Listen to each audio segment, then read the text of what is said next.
Well, a very good evening to all of you, ladies and gentlemen, and for this esteemed opportunity to have you all here when Sikyong Central Tibetan Administration in Dharamshala is very much emphasized. Most of you may be knowing and many may also not be knowing, but I am known by the name O.P. Tandon, and I am one of the founding trustees of the Foundation for Non-Violent Alternatives. Short form, we call it FNVA. Well, on behalf of the Foundation, I extend our heartfelt thanks to the Honorable Sikyong, Mr. Penpa Tsering, for graciously accepting our invitation to speak this evening. I am also grateful to General Ashok Mehta for chairing this program and to Dr. Sujeet Kumar, the former convenor of the All-Party India Parliamentary Forum for Tibet. This occasion today presents a remarkable opportunity to gain first-hand insights from Tibet's political leader, the Sikyong, regarding the current situation in the light of the Resolve Tibet Act, future strategies for Tibet, and the enduring legacy of His Holiness the Dalai Lama. A discourse delivered directly by the Sikyong will undoubtedly place the Tibetan narrative in its rightful context, dispelling Chinese misinformation and disinformation that arises periodically.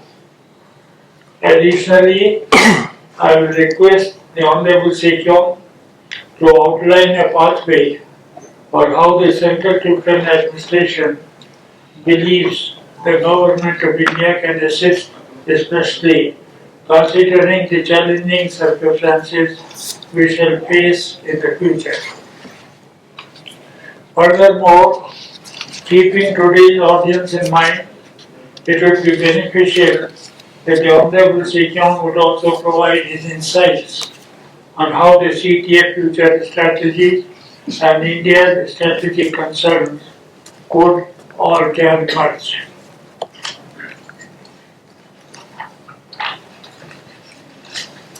I would like to introduce General Ashok Mehta to you. General Mehta was commissioned in 1957. He joined the 5th Golkar Rifles Former Corps and is one of the two officers who attended both the Command and the General Staff College at Fort Leavenworth, US, and the Royal College of Defence Studies, UK. He is founder member of Defence Planning Staff, and his last assignment was General Officer Commanding IPKF, South Sri Lanka. General Mehta has fought in every war and counter-insurgency operations between 1957 and 1991, except the 62 war when he was on a peacekeeping mission in Congo. These include 65 India-Pakistan War, 1971 India-Pakistan War both in East and West Pakistan, Indian peacekeeping forces Sri Lanka, and several tenures fighting CIS in northeastern Kashmir. After his retirement, although I don't see that he has retired, as an independent security analyst, General Mehta has been involved in a number of Track 1 and Track 2 dialogues and peace processes, India-Pakistan, India-Sri Lanka, India-Nepal, and a trilateral India-Pakistan-Afghanistan. He has written and spoken about recent India-China clashes in Ladakh and Indo-Pacific. He has been involved in back-channel dialogue on behalf of the government in Nepal and Sri Lanka. Lastly, I would like to briefly introduce the foundation. FNVA is a not-for-profit and a non-partisan organization focused on the geopolitical and the strategic significance of developments in Tibet and China from an Indian policy perspective. Our main focus, therefore, is Tibet and by extension China, East Turkestan, Southern Mongolia, and of course the Himalayan states of India. We are confident that this program will pave the way for future initiatives and expanded collaborations with the week. Well, in the morning we are meeting at Vivekananda Foundation on matters concerning Tibet. May I now request General Mehta to take command of the... Yeah, that's a very good word, command. I first of all must thank Mr. Tandon, the founder of FNVA, which has done sterling work for the cause of Tibet. And I've been associated with FNVA for at least, well, it should now be 2 decades. And it's been a great honor relearning about Tibet. But today, Mr. Tandon has bestowed the biggest honor that a retired general can claim. I am chairing a session where a serving Sikyong, the Prime Minister or Chief Minister of a democratically elected free Tibet, is sitting on my left. And that is a supreme honor because I have chaired many sessions but never with a serving Prime Minister. So I was going to request you to put your hands together and give the Sikyong a thumping.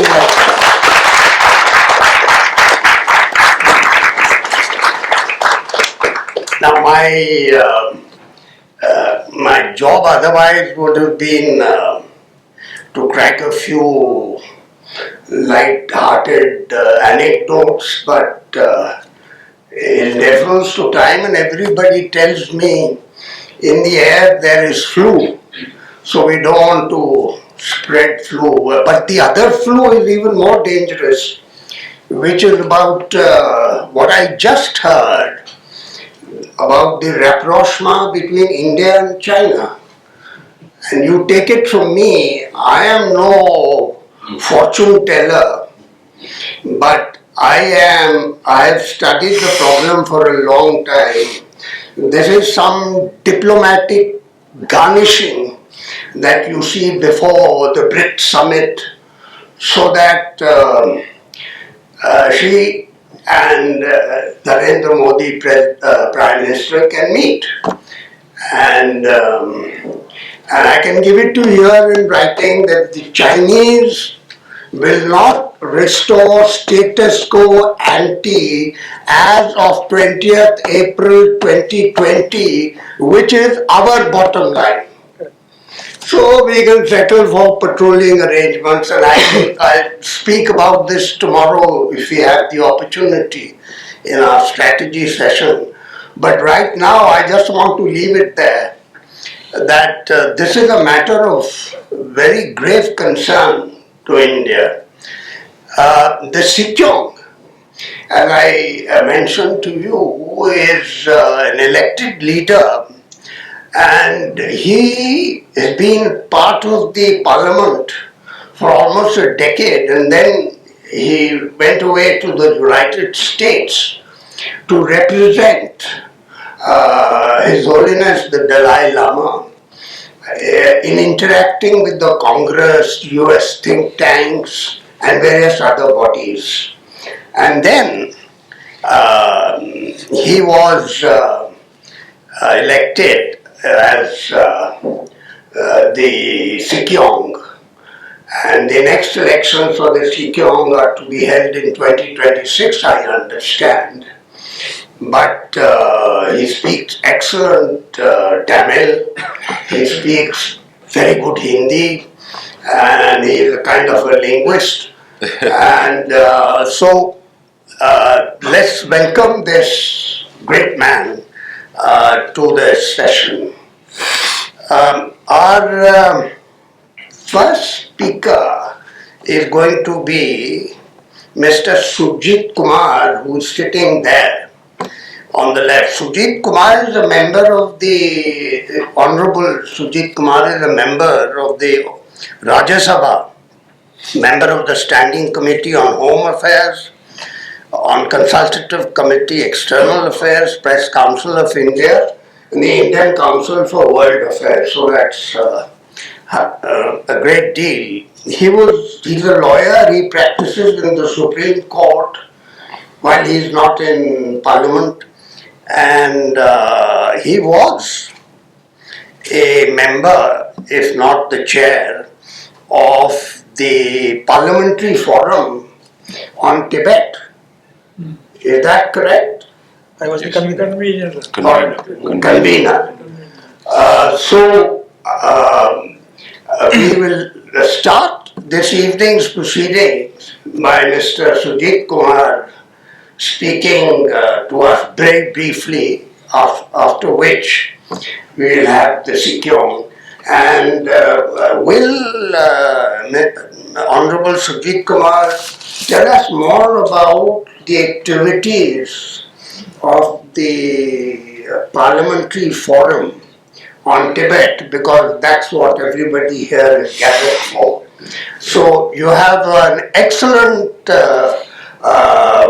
menu for this evening, and we are starting with the Dr. Sujeet Kumar. Good evening, President. Thank you, General Mehta. Some slight corrections. I am no longer honorable. I resigned from the Parliament last month. I had to, because I changed my political party, and because of anti-defection law, I had to quit my membership of the Parliament. So I am no longer a member of Parliament.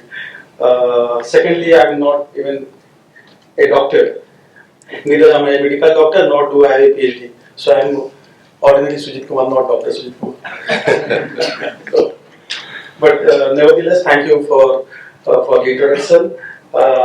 Thank you, Mr. Tandon and FNVA.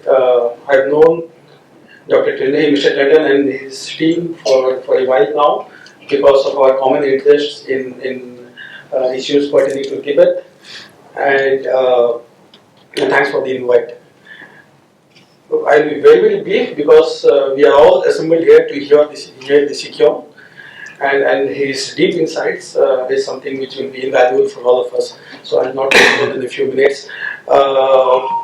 The All-Party Parliamentary Forum on Tibet, it's a non-statutory body, meaning that it doesn't have the official sanction of the Indian government or the Parliament, but it was started by late MC Chagla, if some of you might have heard of him, doyen of Indian legal field and great man.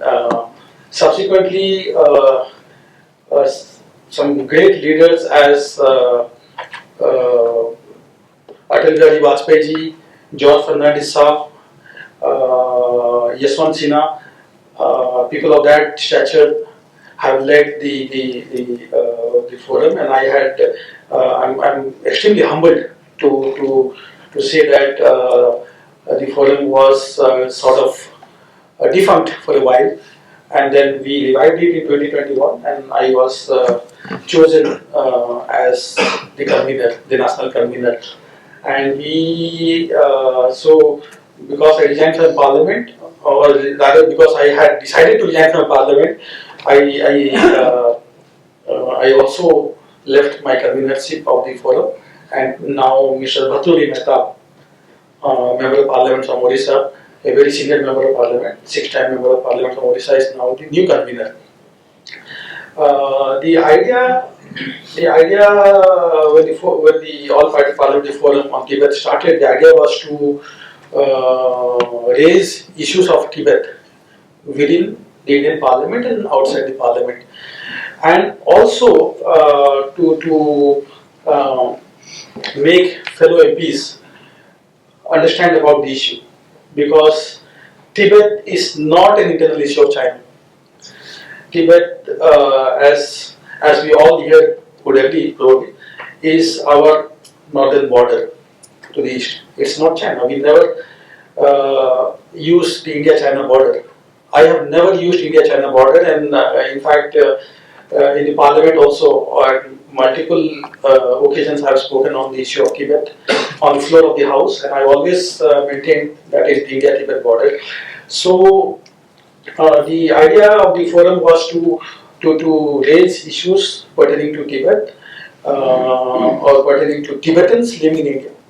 We have a large diaspora of our Tibetan brothers and sisters, about close to 80,000, Sikyong, if not 72, 73. Okay, so that's a sizable diaspora, and they live in many states in different camps, communities, and they have some issues. They don't have issues with the local population. I mean, there are issues which concerns them with regards to the respective state governments, with regards to government of India. So the forum also tries to raise these issues with the state governments, with government of India, with the district administration, and tries to resolve them. More importantly, we want to keep the issue alive. We believe that increasingly the younger lot of India are not very conversant about the issue, and particularly if you talk to university students, if you talk to even politicians, most of them would not understand what the issue of Tibet is. Most of them would believe or would say that it's something which is internal to China, and China has been very cunningly successful in selling this narrative that Tibet, don't talk about Tibet. Your government follows the one China policy. China, what's happening in Tibet is the internal of China, and everything is hunky-dory in Tibet. And I had the good fortune of visiting Tibet in 2009. And this was 15 years ago, and I can tell you from first-hand personal experience, I don't know how many of in this room have been to Tibet, that even back in 2009, the kind of genocide that I saw myself, cultural genocide, and China being hell-bent on destroying the Tibetan identity, the Tibetan way of life. This was 2009, and it's 100 times worse today. So this most Indians do not know. So one of the primary objectives of the forum is to keep the issue alive, to raise these issues, to highlight these issues within the Indian population, particularly in the policy making circle. Right. And for this, during every parliament session, we strived to have at least one meeting of fellow MPs. There were about 15 to 20 MPs who were part of this forum. Some very senior names like Srimati Maneka Gandhi, Jairam Ramesh, Rajiv Chandrasekhar until he was a minister, so on and so forth. So it's a multi-party body. We have members from pretty much every major political party of the country from different states. So yeah, these are the primary objectives of the forum, and I'm glad that Mr. Mehta, who is a very seasoned politician and a very wise man, is now the new convener. Thank you. Can I, with Sikyong, your permission, since he has to leave, just take one or two questions? Sure. I'm here for the next 40 minutes.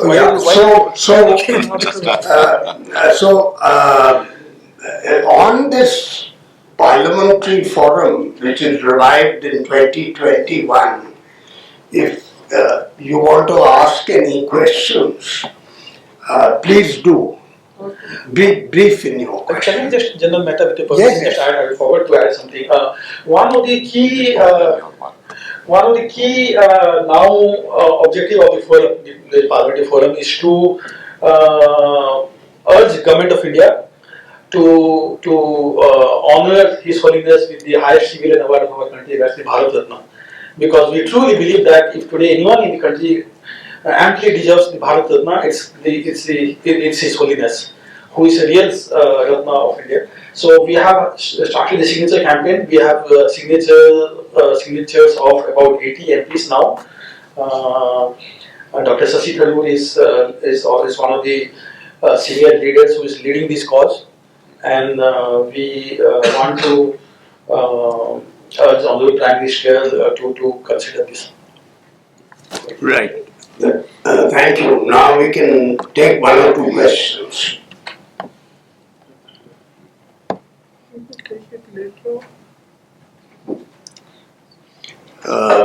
Then I use my prerogative as the chair to ask you why has there been no debate in Parliament?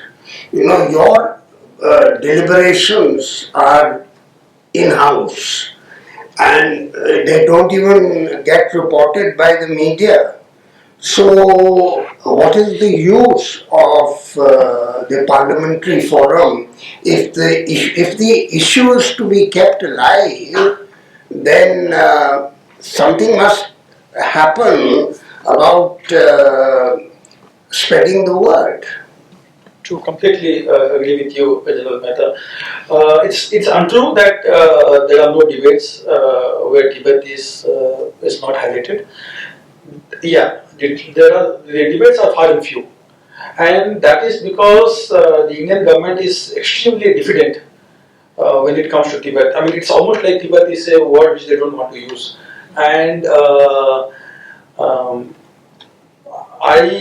I have submitted a private member bill. I had submitted a private member bill called the Tibet Policy Bill 2022. So every member of parliament is entitled to submit what we call a private member bill.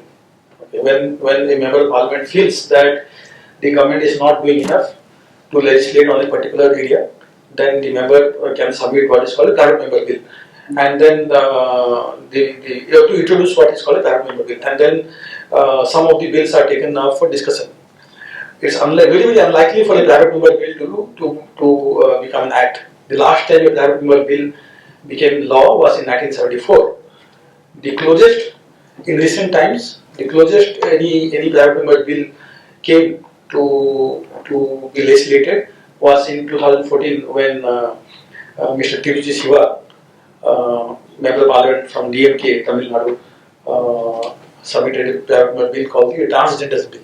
That was passed in the Rajya Sabha but could not pass in Lok Sabha, and hence it did not become an act.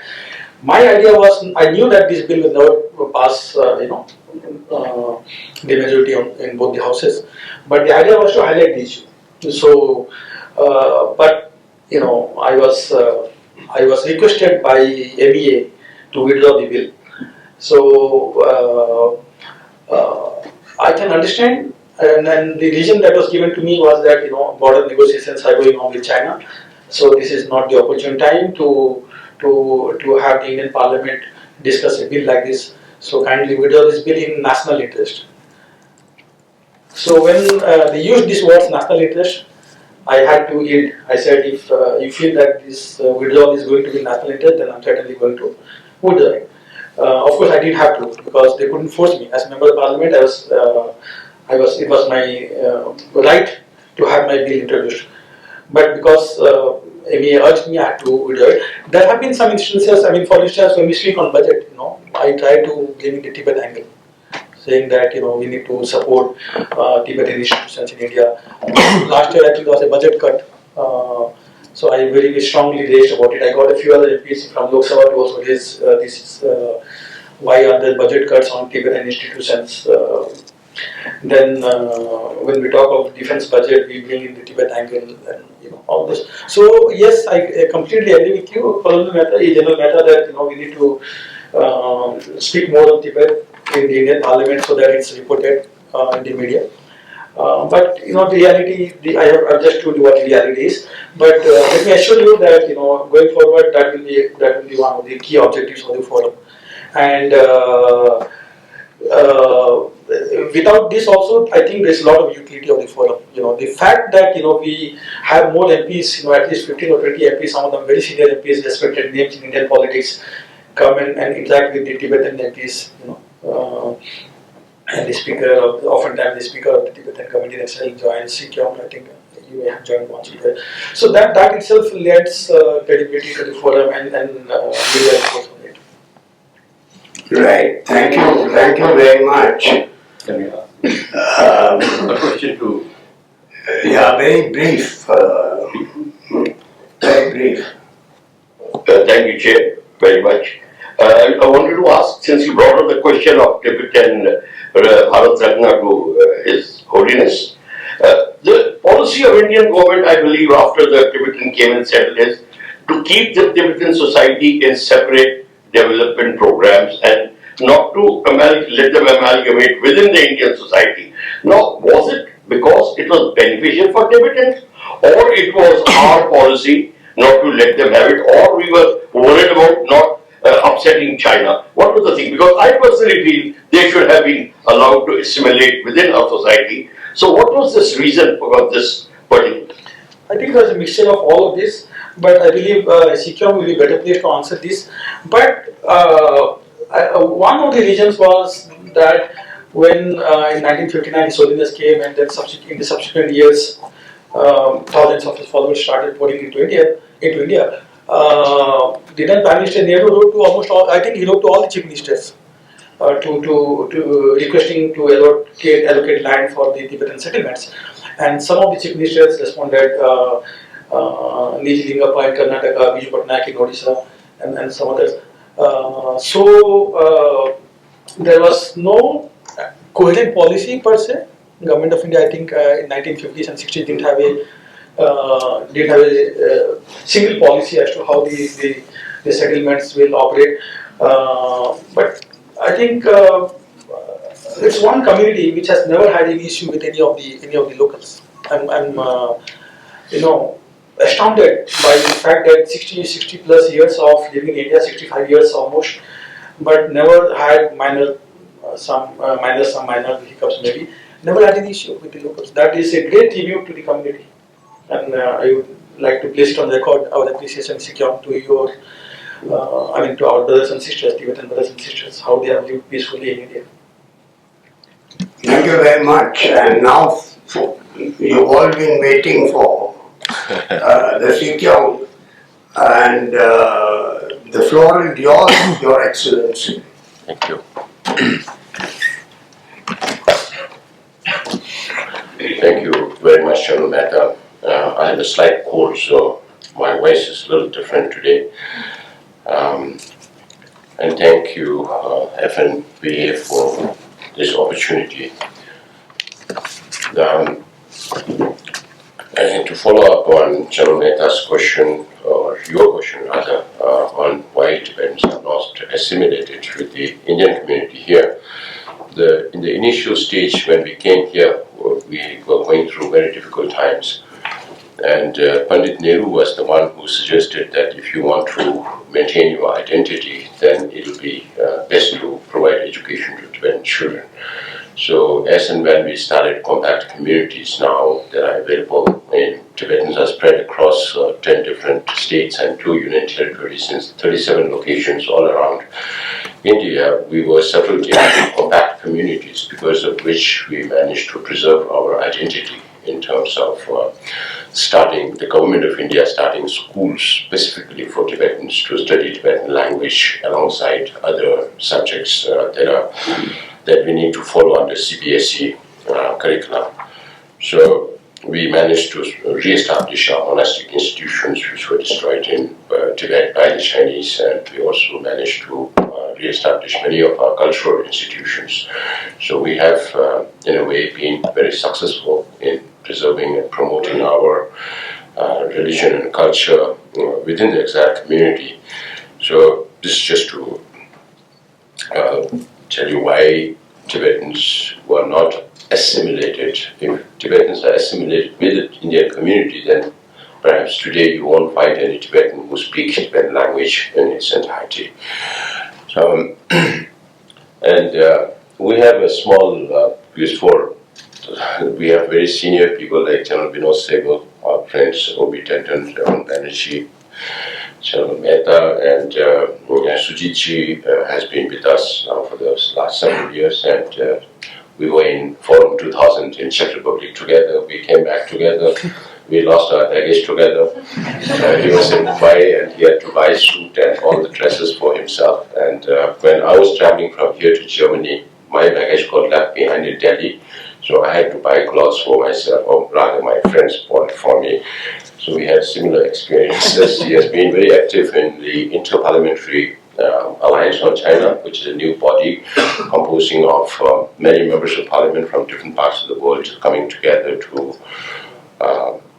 work not in favor, but the name sounds like in favor of China, Alliance on China, but they do everything against Chinese government. And it's quite a powerful body where they are focusing on Taiwan right now on the UN resolution of 2748 or 58? 2758. 2758, trying to reverse what China's interpretation of the 2758 UN resolution is all about on Taiwan. So, since there are many who are from the younger generation, we sometimes live under the illusion that Indians know about Tibet. Since we've lived here for the last 65 years, we believe that Indians should know about Tibet, but unfortunately that is not the case. FNVA also helped organize a talk for us at Symbiosis University in Pune. And we have been doing these rounds also. I've been speaking to universities in England, in Oxford, in Westminster, in Aberdeen University, and also the Warwick Economic Summit. And we will cover more universities in the times to come, perhaps next year in India. So I normally start with the basic questions. Where people don't know the basics. Then we talk about very high-level issues which are not maybe not so relevant if you don't understand the basics. So I start by talking about the global significance of Tibet. Now, for some, you might have a very blurred idea of what Tibet is all about. For some, you may definitely be knowing much more. But for those of you who have a very blurred image of Tibet, I start with this map. It's a satellite image. It's not written by hand, so you know how Tibetan plateau is placed in this. There are several plateaus in this world, but the highest plateau is the Tibetan plateau. And we ourselves, in our prayers, we say Kangri Rabe Ko Shingham Jong. In the next slide, you will see the Tibetan version. Kangri Rabe Shingham Jong is the first line when we pray for the long life of His Holiness the Dalai Lama. We call ourselves Kangjengma, people who live in the snows. And this means it's the heavenly abode surrounded by snow mountain ranges. And now how it is not surrounded by snow mountain ranges? You have the Himalayas in the south, you have the Karakoram in the west, the Kundlun in the north, and series of mountain ranges in the east. So Tibet is surrounded by snow mountain ranges. That's how we define ourselves. And then you have the Western scholars who started, Westerners, mostly missionaries, Jesuits, who crossed over Tibet in the late 16th century, and from 17th century, the Christian missionaries considered Tibet as the last frontier where Christianity could not penetrate. So they've been trying to come into Tibet from different directions, from the west, from Ladakh area, from south, from east, from north, everywhere. And we can count the number of people who have been to Tibet. Since 17th century, Christian missionaries started coming into Tibet. They started the first churches in Tibet, in Saparong, in Kugye, and also in Shibase in the 17th century. Then there were also the Jesuits and also Capuchins who came to Tibet in the early 18th century, in 1705, lasting up to 1743. And there are a lot of stories about Desideri, Hippolyte Desideri, and the Capuchins as to who has the right to spread Christianity in Tibet. This case went on for very long, even after the death of Hippolyte Desideri, who represented the Jesuit community against the Capuchins. I came to know about this much later, only a few years ago, because most of the documents were in Latin, and now it is available in English. So, Westerners, I read one book called Frontier Outpost, written by a Christian missionary who was posted in the China mission on the China-Tibet border. And he named one of his chapters as the roof of the world. Maybe it started from that time or maybe earlier, but that is how the Western world, from this map also you can see how high Tibet is, because Tibet came out of this tectonic shift between the Indian plate and the Eurasian plate, and people still say that the Himalayas is growing by a noodle thick or 1 millimeter every year, and it's all a seismic zone. So the Westerners refer to Tibet as the roof of the world, and the average elevation is about 4,880 meters. When I was in Japan, I asked the students as to which is the biggest mountain in Japan, and they said Mount Fuji, and how high? 3,700, 800 meters. And I said, that's like base camp in Tibet. You start climbing from there. So that's how high, just to give them an imagination of how high Tibet is and how high the Tibetan plateau is. Same condition in New Zealand. Also, the highest mountain is Mount Cook, which is about the same height as Mount Fuji. So the average altitude is about 16,000 feet, according to NASA. It's the highest plateau on Earth, and it's home to the highest mountains in the world, with an area of 2.5 million square kilometers. Some say 2.37. Out of 9.7 million square kilometers of the total China's landmass, Tibet constitutes about 25% of that landmass. Not many people know about that. One Pakistani journalist asked me once, which is bigger, Bhutan or Tibet? How many times you need, how many times of Bhutan will consist of one China? It's 18 times the size of Japan, 10 times the size of UK, 30 times the size of Austria. So that's how high the Tibetan plateau is. So then now today the Chinese environmental scientists call Tibet as the third pole. Aside from North Pole and South Pole, Tibet has the largest amount of glaciers and permafrost that feeds all these major rivers that flows into 10 different countries in East Asia, Southeast Asia, South Asia. This is just a map to show how the glaciers and permafrost are formed on the plateau that seeks to serve all the rivers that originate from Tibet. And then, of course, today Tibet is also referred to as the water tower of Asia. So then we talk about the environmental significance of Tibet. Before going to the political significance of Tibet, just as Sujeet said, Ashok Mehta said, there was never ever a border between India and China. Only after the invasion of Tibet by China in 1950, October 5, 1950, starting from Chamdo in the east, became a part of China, and then Tibet has always played the role of a buffer between the two most populous nations in the world. In fact, India is not what India was those days. Now, of course, the East India Company and British India rule in India.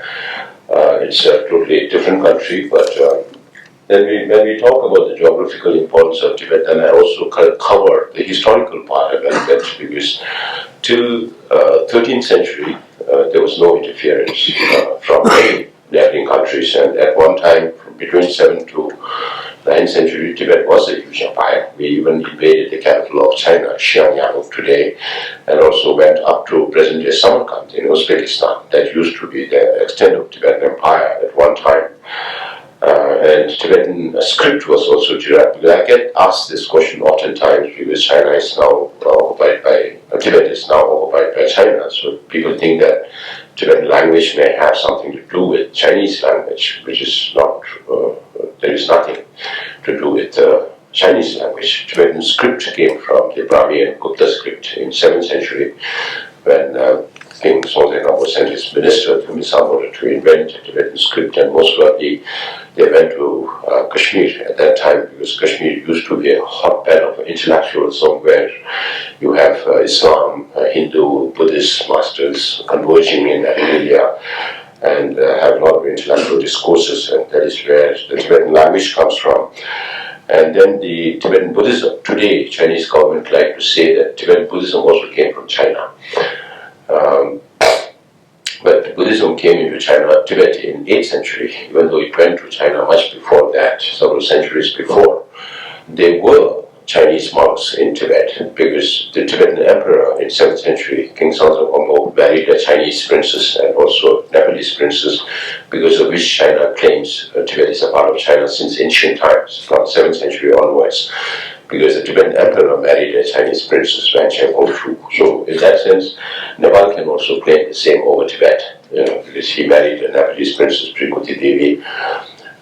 If we go another 7-8 centuries before that, there are also the stories about the first king of Tibet having come from India. Some say it's Prince Rupati from India. So our connection go back very, very, very far. And the Shantarakshita was invited to Tibet, and along with Guru Padma Sambhavar, they established Buddhism in 8th century in Tibet, and this comes directly from India, the Nalanda tradition, which His Holiness keeps talking about, based on reason and logic. So it's not a blasphemy to question Buddha's teaching, because you have to use reason for everything. If you are smarter than Buddha, then you can always argue against him. That's also possible. So from 8th to 13th century, we transliterated almost every available Sanskrit and Pali text into Tibetan. So according to Professor Samdar Rinpoche, we must have had the biggest transliteration house in the world those days. And I keep asking Rinpoche, how can we prove that? And Rinpoche says, it's not our job to prove ourselves, the others will prove for us. So if you are in a better sense, then you can prove that Tibet was or Tibet was not one of the biggest translation literations. So today, all the teachings of Buddha, both in Sanskrit and Pali texts, are available only in the Tibetan language. And some experts, some linguists, I'm not a linguist, Mehta, I speak a little bit of Tamil and Kannada, Hindi a little bit, but I'm not a linguist. So some linguist on Tibetan language says that Tibetan language is one among the 15 oldest languages in this world. And it's one language that has, we are very proud to be called a repository of one part of ancient Indian wisdom because of what we did, what our forefathers did in transliterating all the teachings. And today, Tibetan is the only language where you can study Buddhism in its entirety and all its tenets, in the form it should be understood. Even now, it's being translated back into Sanskrit. There are some projects that are going on.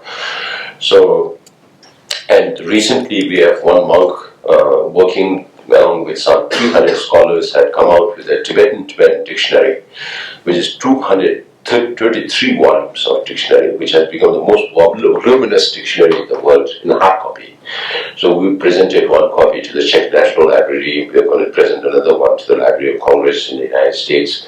They have the largest collection of Tibetan literature, almost 26,000 titles in the Library of Congress alone.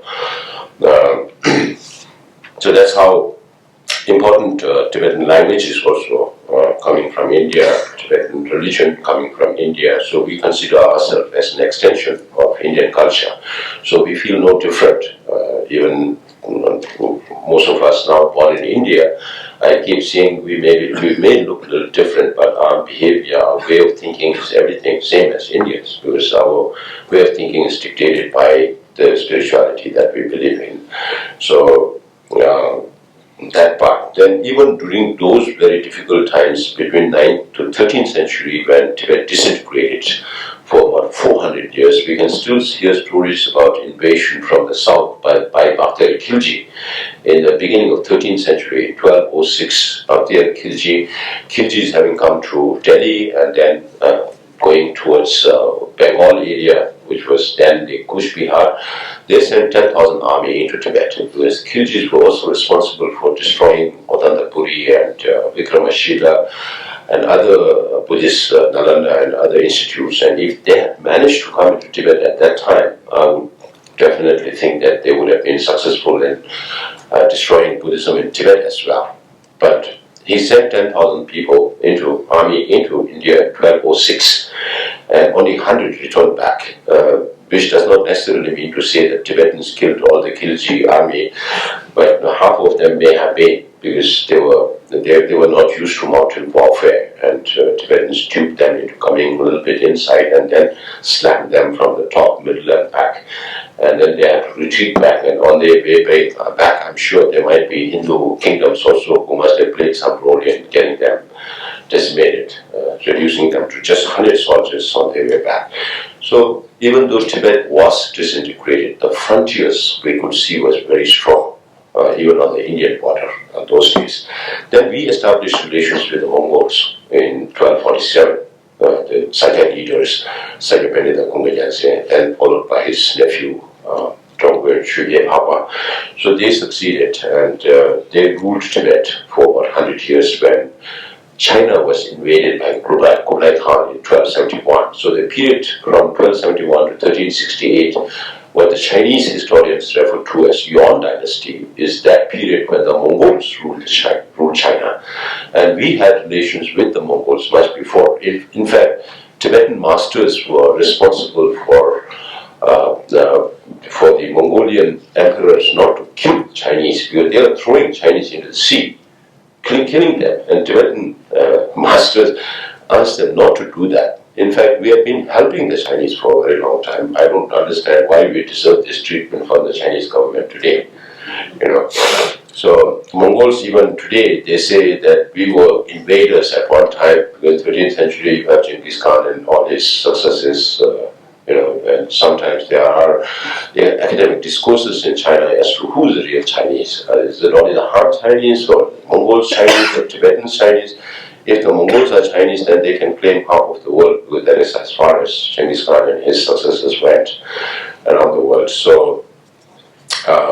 So you had this period of Mongols ruling China, which is the Yuan dynasty from 1271 to 1368. Then Mongols were overthrown by the Ming Chinese, who are the real Han Chinese. So they ruled China from 1368 to 1644. In between, in comparative history, we had three dynasties: the Pamodruba dynasty, Rinpoche dynasty, and Devasangma dynasty for about 300 years. And the fifth Dalai Lama took over the temporal and spiritual leadership of Tibet in 1642. 2 years before the Mings, or the Manchus, the Manchus overthrew the Mings in China. So the societal perspective of the Chinese people is that the Manchus are not Chinese. If you watch Kung Fu movies, you will see that all the protagonists are Chinese, and all the antagonists, all the Dakus are Manchus. So that perspective is also there. I think someone already mentioned about in Manchuria now there is hardly anybody who speaks the Manchukuo language, because they rule China from Beijing, from China itself. And then you have the Manchus who ruled from 1644 to 1911. And Dalai Lama, the successive Dalai Lamas have been ruling Tibet. And there has never ever been another foreign country who have directly ruled Tibet. Influence has always been there. If you look at a history of any other country in this world, there would be influences by neighbors. It's natural. You cannot stay in isolation by ourselves, even though we lived on those mountains and lived in isolation, because of which we could not get the interest of the international community when needed. So this is just to give a brief history, because some Indians also say, oh, Tibet became independent from 1913-14, where the 13th Dalai Lama had to flee Tibet in 1910 and lived in India for 2 years before going back to Tibet. And by that time, we removed every single Chinese from Tibet in 1912. Well, that was also the end of the Qing Empire. So at the beginning of the nationalist movement. Now, when we travel around the world, we keep telling, we made it, of course, we are very committed to the middle way policy. Of course, we can talk about that later. Speaking about the geostrategic importance of Tibet, we really believe that if the Sino-Tibetan dispute can be resolved peacefully through the middle way approach, non-violent approach, negotiated solution, and also mutually beneficial, that would be lasting. As we speak, we are talking about 55 violent conflicts going on around this world, and the message of peace is very, very relevant. So this is one part. Then, of course, we can talk about the environmental importance of Tibet. If you go to the next slide, you can also also see that the rivers that originate from Tibet go into China. The Yellow River in the east is cradle to Chinese civilization. And then you also have the Yangtze that's going to the south of China. Without these two rivers, which are the lifelines of China, China cannot support its 1.4 billion people. And now there are serious attempts by the Chinese government to divert rivers from Tibet into northern China, which is getting parched. And with a lot more industrialization going on, there's a lot more pollution of water in China, and they need more water. And then you also have the Mekong that flows into 5 different countries in Southeast Asian countries. In Southeast Asia, you have Laos, Myanmar, Thailand, Cambodia, and Vietnam. All these 5 countries. Now, if you go to these regions and read news, you will hear about a lot of stories of people's livelihood being changed.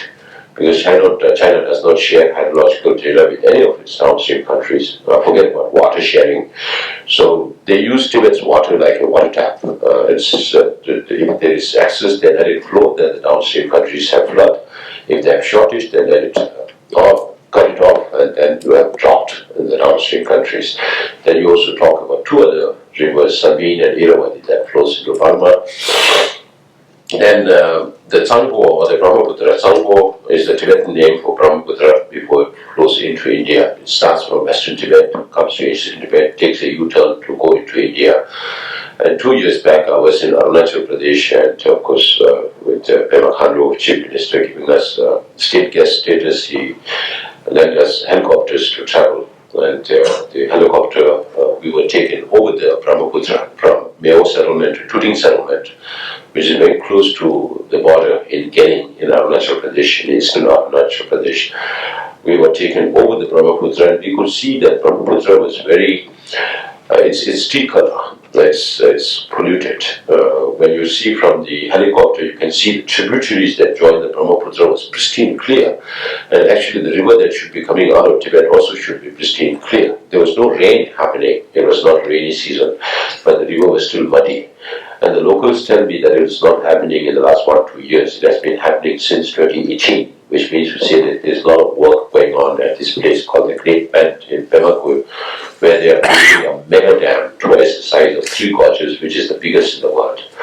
And we talked about this whole Himalayan range being a seismic zone, and if something happens to that size of a dam inside Tibet, you can imagine how much land and flora and fauna that are very unique to Tibet. It's going to be inundated upstream, and then if something happens to that side of the dam, what will happen to people in Arunachal Pradesh, in the plains of Assam, even when there is no outlet by the Chinese during the rainy season, you always have flood in the region, right? And what will happen to people in Bangladesh? They are all going to be washed away. It's going to have serious catastrophic consequences in the region. Then you also talk about the Ganges originating from the Tibet-India border. Then you also have Karnali that starts from Tibet. We have also seen a major dam that is built on the Karnali by Chinese, which came out beginning of this year. And that flows into Nepal and into India. Then you also have Jhelum and Indus flowing from Tibet into India and then into Bangladesh. And India is also cradle to Chinese, Indus Valley civilization. So the rivers that originate from Tibet provide livelihood to, according to some environmental experts, between 1.8 billion to 2 billion people out of the 8 billion people in this world. So we are now talking about the countries, all the countries that we mentioned, from Pakistan to India, Nepal, Bangladesh, 5 countries in Southeast Asia, 1 country in East Asia, China. We are talking about some of the most densely populated areas in this world. So we are not just talking about water sharing, we are talking about serious food security and water security in the region. Some say that Third World War could happen because of water. If that is the case, then Tibet is going to be a huge bio hotspot. But unfortunately, the countries that are surrounding China are not in a position to speak up to the Chinese government. In fact, if you remember, we must have organized the first water conference way back in 2007 in Indian International Center, when this was not even a topic. When I was working for Tibet Parliamentary and Policy Research Center. Even now, water is a serious issue. I was speaking at the Constitutional Club one day, one of our old friends who used to work with George Fernandez, he came to me and he asked for my presentation because he needed to study that more. And I thought, if our old friend who used to work for George Fernandez does not know that much, then how much can we expect from other political leaders in the House? Because there are not too many experts on international relations studying about Tibet. Of course, now lately you see more think tanks coming up, more focus on Tibet, because it's not just the Himalayas that has been the boundary. Now you have the maritime issues with China, starting from Malacca Straits to, having taken over part of Sihanoukville port because Cambodia is not able to pay back the loans, and then having taken over Coco Islands and watching India from that vantage point across the Bay of Bengal, and then now having taken over Hambantota port in Sri Lanka, the better relations between President Muji and China and Maldives, having taken over Gwadar port in Pakistan, which will also be connected by the China-Pakistan economic corridor, which is now between $40 to $60 billion worth of investment in that region. I know the Baluchis are creating some problem for the Chinese there, and that might be an excuse for Chinese to say that we are not able to protect our assets, so we will send in our army. That will be the next step, natural step. And then we all know about the higher than skies, deeper than oceans, sweeter than honey relationship between India and Pakistan. Then there's India and China, and then China's diplomatic coup in getting Saudis and the Iranians back on the diplomatic track, their acquirement of the strategic locations in Djibouti, not just in Djibouti, but in other places in Europe as well. Through the Mediterranean also you see Chinese investments in the ports and seaports and airports and all the infrastructure development that are involved in. Of course, Italy a bit too, but you still have countries, small countries like Luxembourg, still in the Belt and Road Initiative. So all this we are quite familiar with. That is why I speak about the environmental importance of Tibet. I'm sure those environmentalists, they may have a lot more to say, because there are a lot of things that are connected with Tibet's environment which has significant impact on India. Even the weather condition of India, including monsoon, is decided by the jet streams that flow over the Tibetan plateau. In addition to the El Nino impact of the warming of Pacific, contributes to the depression in India, and then that attracts the clouds, and so how rain also increases in the region. So those are dictated by climatic conditions on Tibet. So it should be of utmost importance for the neighboring countries, not just India, but also downstream countries in Southeast Asia, to reflect on how detrimental Tibet's environmental condition would be for the downstream countries. And then yes, we continue. The situation in Tibet continues to be very, very, very grave. Sujeet ji mentioned about his visit to Tibet in 2009. That was just 1 year after the large-scale demonstrations that took place in Tibet, participated by people from all walks of life in all the 3 provinces of Tibet. That was just 1 year after that. I don't know how you managed to get there in 2009. They didn't allow too many people to come. I was working for an international organization.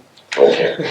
So since then, of course, now everything is, what Xi Jinping is doing is, when the whole world is moving towards multiculturalism, he's the only one that's moving towards uniculturalism at the expense of language and culture and identity of all other nationalities, including the Tibetans.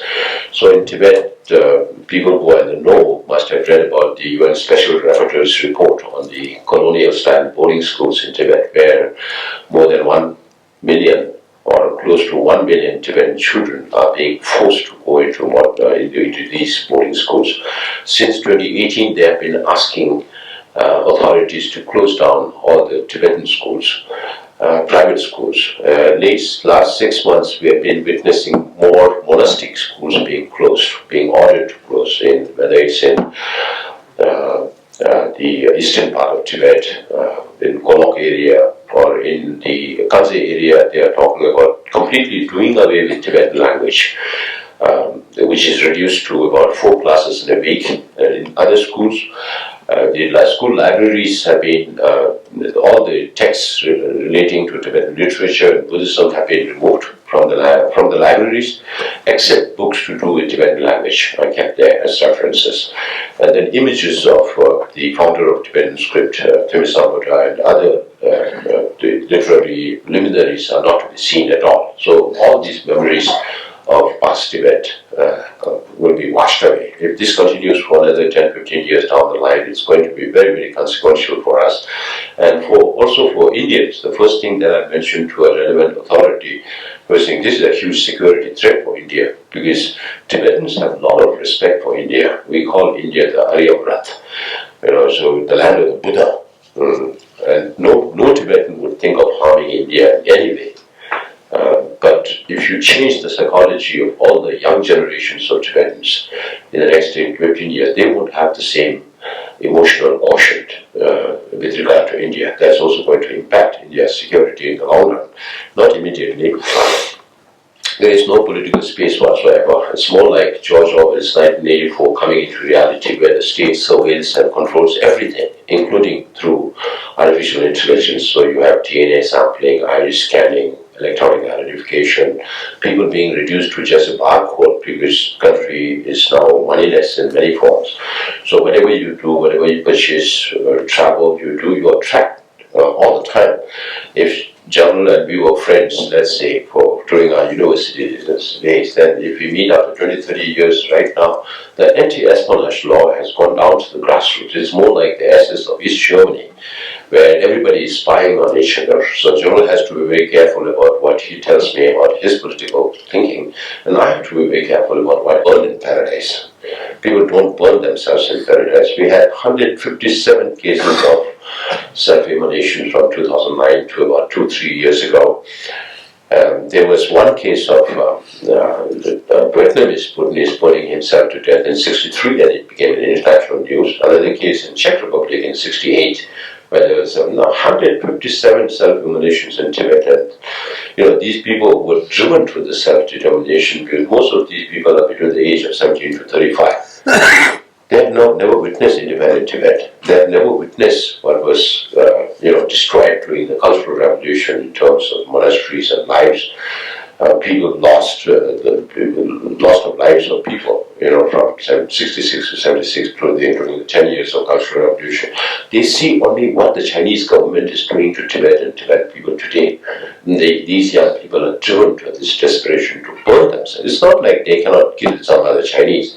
Of course they can kill, but they don't do it because His Holiness always advised them that if you take up violence, I am no more responsible for the Tibetan cause. And that's what restrains them.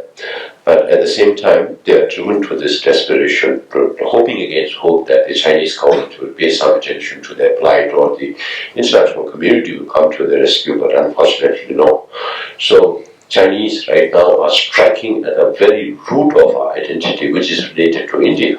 So that is where we feel that India also has a responsibility in voicing their concerns on what is happening inside Tibet, which is not very forthcoming, and which is very, I would at least expect the Indian government to take some position at multilateral forums, if not at bilateral engagements with China, if it is too sensitive an issue. But then at multilateral forums, you have much more leeway.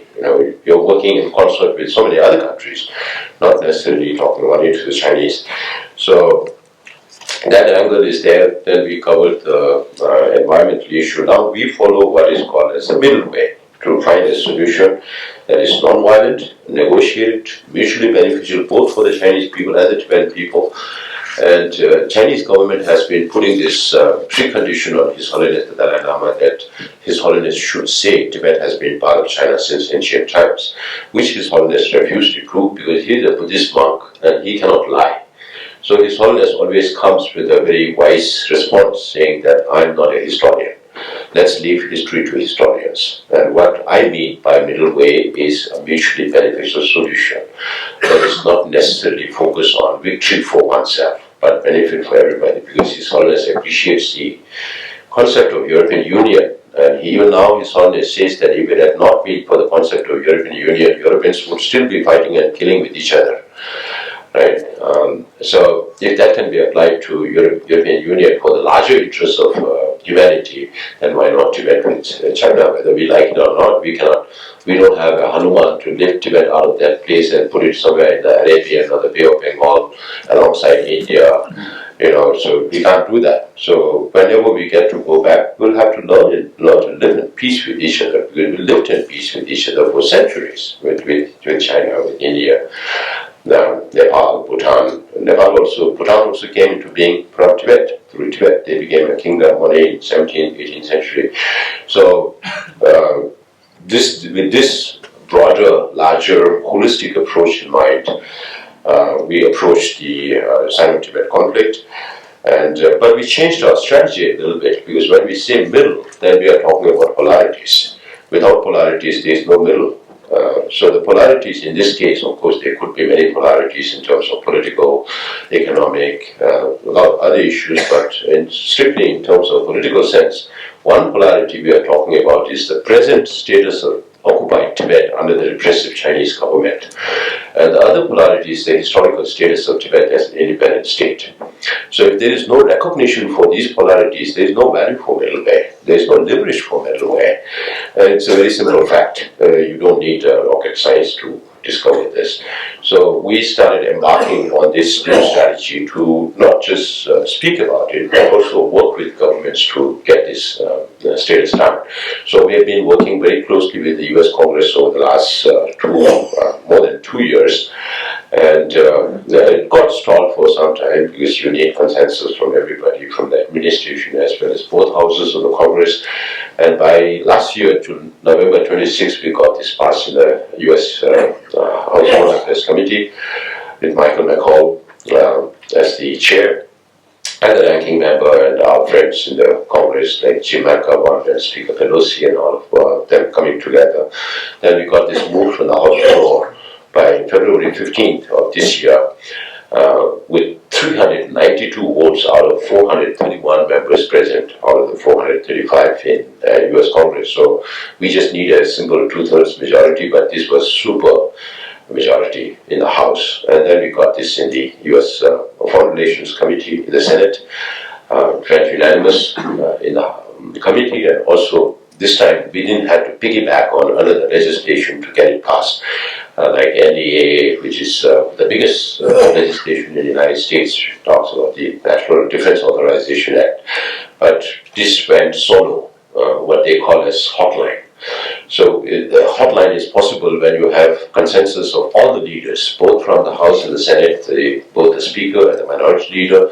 Then you have Chuck Schumer and McConnell and the Senate. And then you also need the consensus of the chair and the ranking member of both the House Foreign Affairs Committee and the Senate Foreign Relations Committee, with not one objection from a single senator.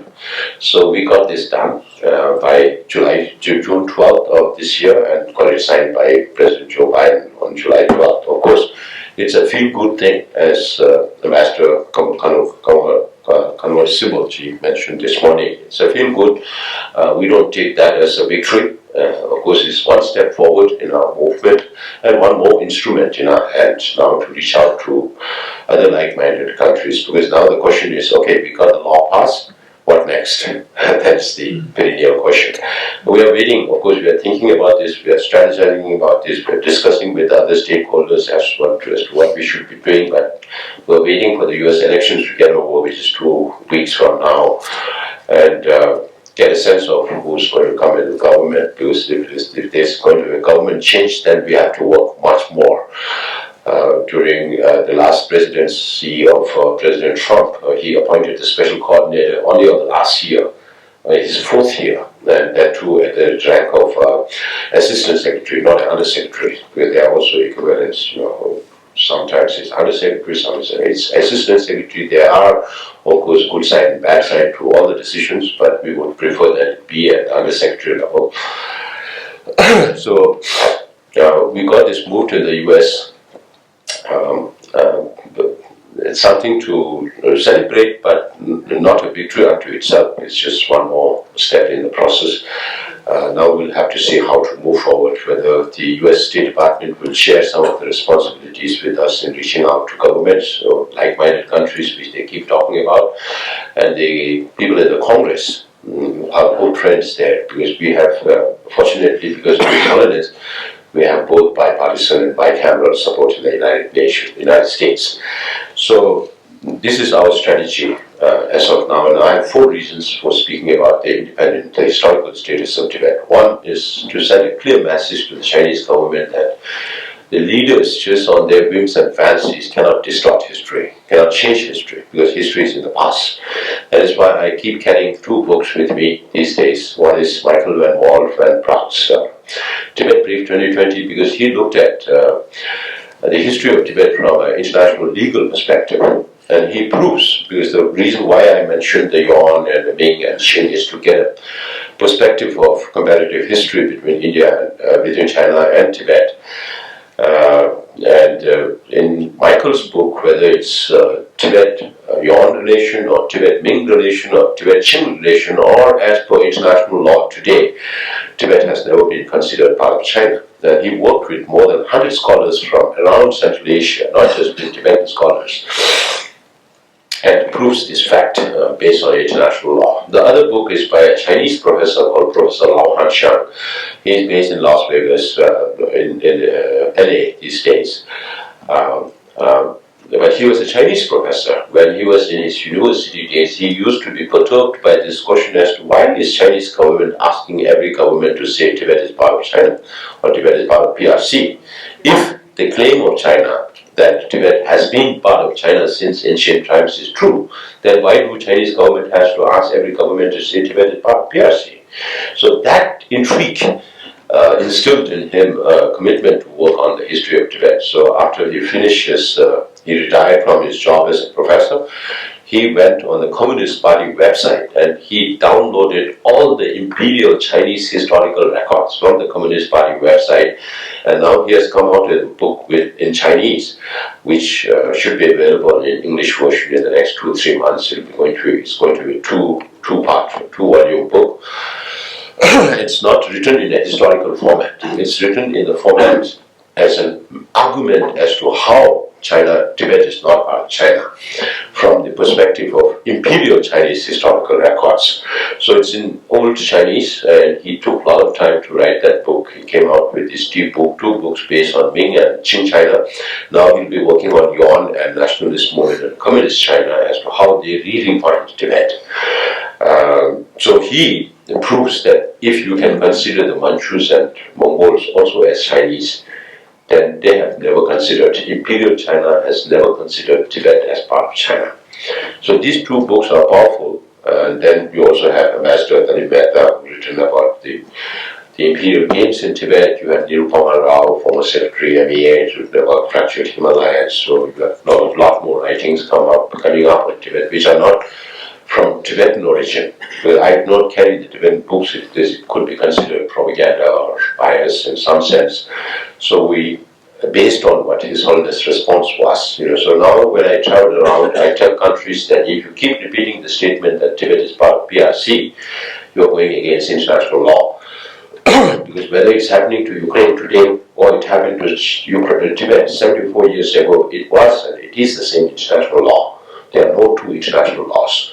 So aggression on China, on Tibet by the Chinese Communist Party, the People's Liberation Army, and the forceful using force for the Tibetans to sign the 17-point agreement. These are the 2 things that we mentioned. These are illegal. This should be null and void under international law because this was under duress. So if that is the case, then it should be the same as what is happening to Ukraine today. It should be considered the same case. And then we tell governments also that on the one hand they keep repeating the statement that Tibet is part of PRC. On the other hand, they keep saying we appreciate or we encourage negotiation between representative of His Holiness Dalai Lama and the Chinese government. Now I keep telling them, you are contradicting yourself.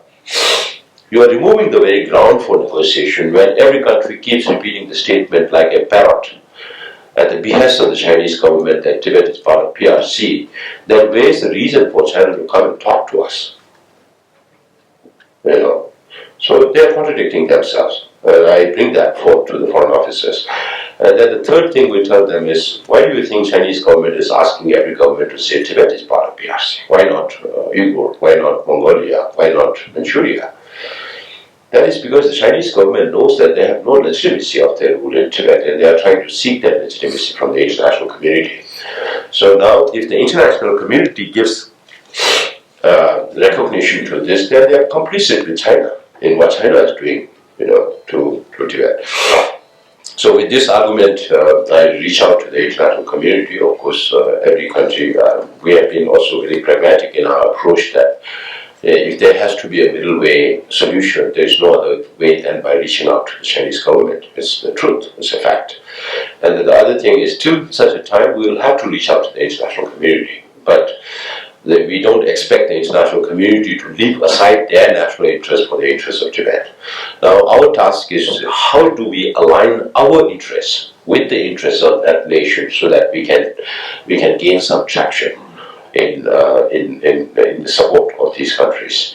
So I keep talking not only about politics, not only about Tibet. We talk about Uyghur, Mongolia, Manchus, Hong Kongers, Taiwanese, pro-democracy leaders within China. We tell governments, please don't look at us only as victims of communist China. If you can look at us as partners for bringing about positive change in China. Nobody wants anarchy in China because China is today the second largest economy in the world. It's going to have serious consequences all over the world.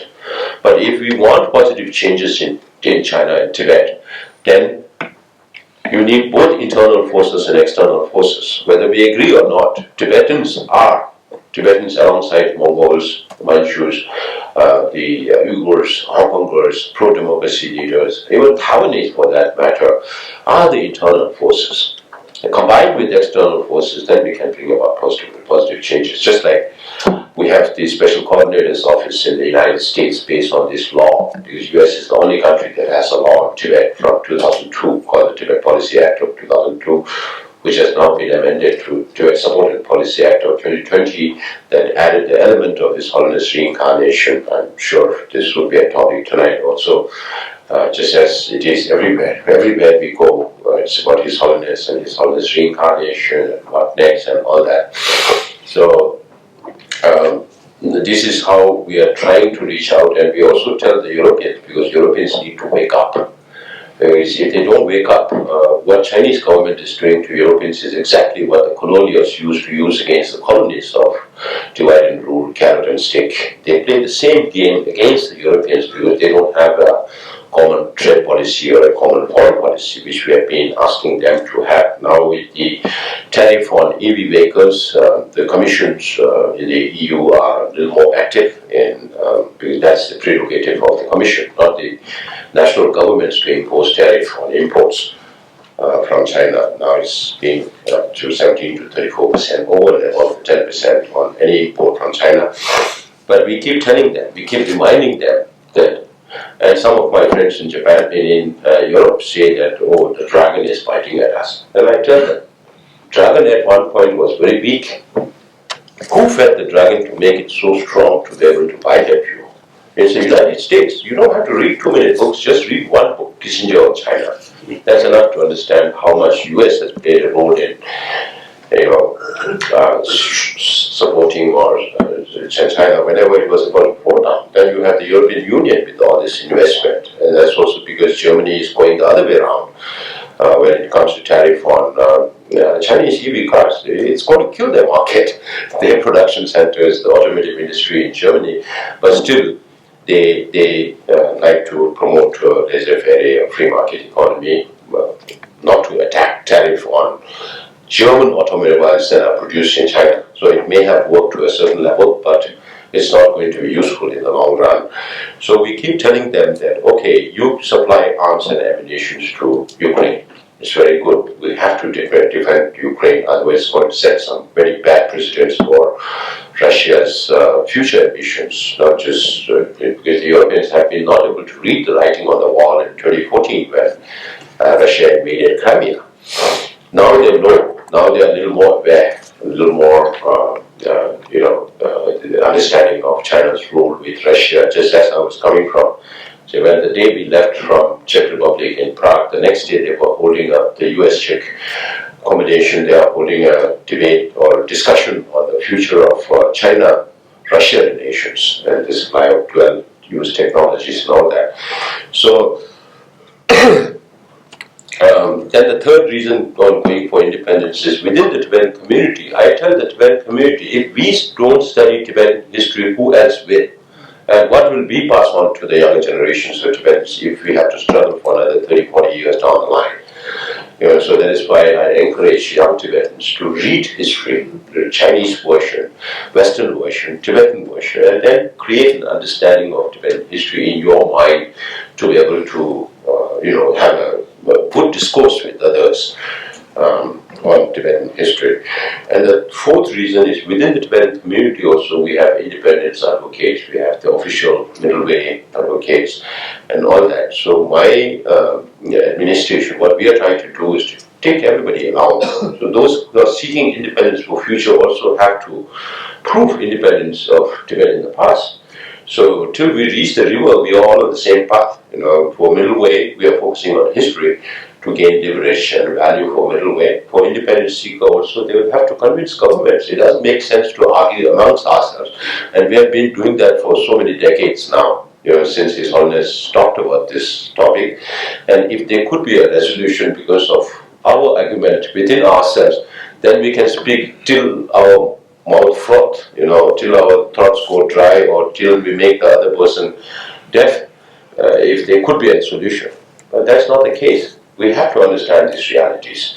So we have to take all the Tibetans with us, whether it's pro-independence or middle way, in that direction. Once we reach the river, we'll see how long it's going to take and what changes and circumstances will prevail in the times to come, because there is a lot of fluidity and dynamism in what's happening. And every single day we have to be very alert about the developments and then see what are the possible opportunities and challenges for Tibet and Tibetan people. So we have to spend a lot of time in working out possible future scenarios for Tibet, for China. And then what would be the possibilities, what would be the opportunities and challenges for Tibet. So these are the lines that we are thinking about. Maybe I'll talk a little bit about the reincarnation, because one very senior US diplomat told me, you don't seem to have a process in place. So I said, that's your perspective. Because our understanding and some of the Indian experts on China, if they can be called experts, because I heard one of the scholars saying, I'm not an expert on China, because nobody can be an expert on China, because the system is so opaque, it's difficult to understand China in that sense, but one can be a China watcher, so there could be, I'm sure there are many China watchers here as well. So, where was I reading? So, yes, reincarnation issue.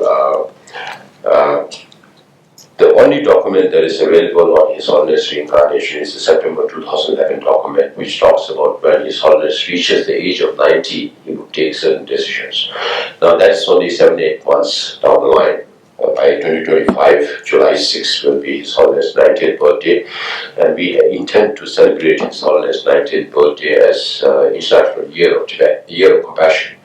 So to focus on compassion, the message that comes from Indian values, this will be the main focus. So even now, I keep saying that by 90, if His Holiness feels good, and if His Holiness feels it's not the right time, he might say it's too early even now. So I leave all the options open. It's not necessary that His Holiness has to take a decision when he reaches the age of 90. One thing that the Chinese government cannot handle is the unpredictability. Because one time I was going in Thailand and I read a local newspaper, and it's reported that the Chinese business people are going to oracles to find out what Trump is going to decide next. Because they have no clue of what Trump is going to decide, and they can't handle unpredictability.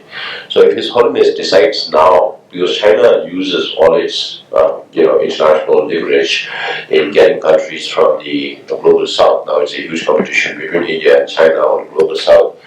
And China's pivot is towards the global south. But I also question the purchasing power of the global south. And if China floods all these countries with their own capacity, then what's going to happen to all these countries? Their small scale industries and medium scale industries are going to die. So it's time to speak about this. So this is where His Holiness might take a decision, may not take a decision. What we are trying to do is, the first community that will be impacted by His Holiness reincarnation is the Tibetan Buddhist community. So we are getting every community, Tibetan Buddhist community, to pass resolutions or come out with statements on His Holiness reincarnation, because His Holiness has consistently been saying since 1969 that whether there should be a next Dalai Lama or not will be decided by the Tibetan people. And then going beyond that, then we reach out to the Himalayan Buddhist community, or the Mongolians, or the Buryat, or Tuva, or Kalmyk. So all these countries, Buddhist countries, then you also have the larger the Sanskrit tradition in Korea and Vietnam, and then also the Pali traditions in Burma, Laos, Cambodia, Thailand, Sri Lanka, and others. How much we'll be able to reach out to those countries is another matter. But we have also reached out to Buddhist associations in the West, including in UK, in Belgium, in Denmark, in France, in Italy. And I will be meeting some more for these groups also to come out with statements on His Holiness reincarnation. And now the US is the only government that has a law on reincarnation. So we'll have to work with other countries to see whether other countries will adopt similar lines.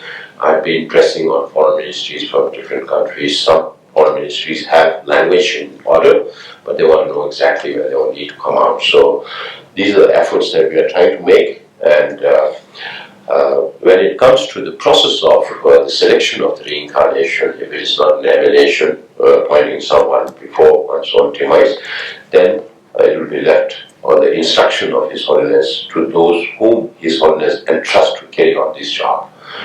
And that is where we are right now. So I'll stop here. I know I've taken a lot of time, but hopefully it was useful, and we'll follow through with some more interactive session. Thank you, General.